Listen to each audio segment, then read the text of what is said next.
আমার এক বন্ধুর কাছে কিছু টাকা পাই, কিন্তু কয়েক মাস হলো ও ফোন ধরে না। তাই ওর বাবার নম্বরে ফোন দিয়ে বললাম, আমি আপনার ছেলেকে প্রচন্ড ভালোবাসি, আমি ওকে বিয়ে করতে চাই। ফোনের ওপাশ থেকে শুনলাম, নাউজুবিল্লাহ আস্তাগফিরুল্লাহ, ওই ছেলে তোর ঘরে কি বাব্বাই নাই? তুই পুলা হয়ে পুলাকে কিভাবে ভালোবাসিস? আমি তখন বললাম, দেখেন যুগ বদলাইছে, এখন আর ছেলে মেয়ের মধ্যে ভালোবাসা সীমাবদ্ধ নাই। বিশ্বাস না হলে আপনার ছেলেকে বলেন, ও আমাকে পাগলের মতো ভালোবাসে, কিন্তু মুখ ফুটে আপনাকে বলতে পারছে না।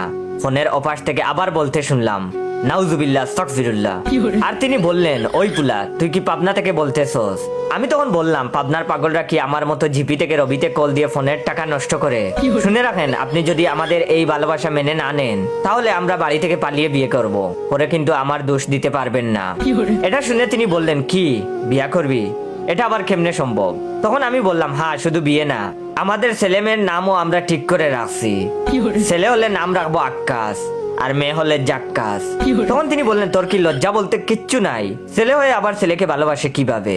আর তুই কি কোনোদিন শুনছস নেগেটিভ আর নেগেটিভ বা পজিটিভ বা তার পজিটিভ মিলে কাজ হয়? বেদ্যপ পুলা।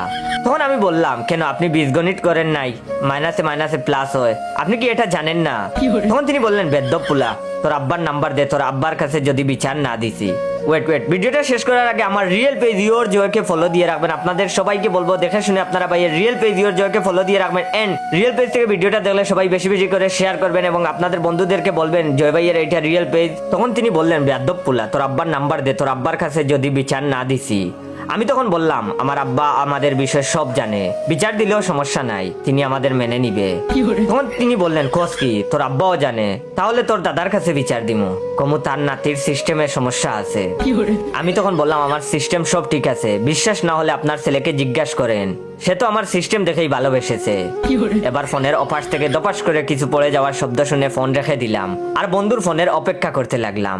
একটু পরেই বন্ধুর ফোন। আমাকে বলছে, ওই শালা, তুই আমার আব্বারে কি কইছস? আমি তখন বললাম, বেশি কিচ্ছু বলি নাই, সামান্য কিছু কইছি। কেন, কি হয়েছে? তখন সে বলল, আব্বা মাথা গুইড়া পইড়া গেছে। আমি তখন বললাম, খোঁজ কি? এখন তো তেমন কিছু বলি নাই। তখন সে বলল, মিথ্যা কথা বলবি না, আমি চেক করছি তুই আব্বার সাথে পাক্কা 8 মিনিট কথা কইছস। আমি তখন বললাম, হ বন্ধু, তোমার কাছে যে টাকা পাই সেইটার জন্য তোমার আব্বাকে কল দিছিলাম, তুমি তো ফোন রিসিভ করো না, তাই তোমার আব্বার কাছে টাকা চাইলাম। তখন সে বলল, তোর বিকাশ নাম্বার দে, আমি এখন টাকা দিতাছি।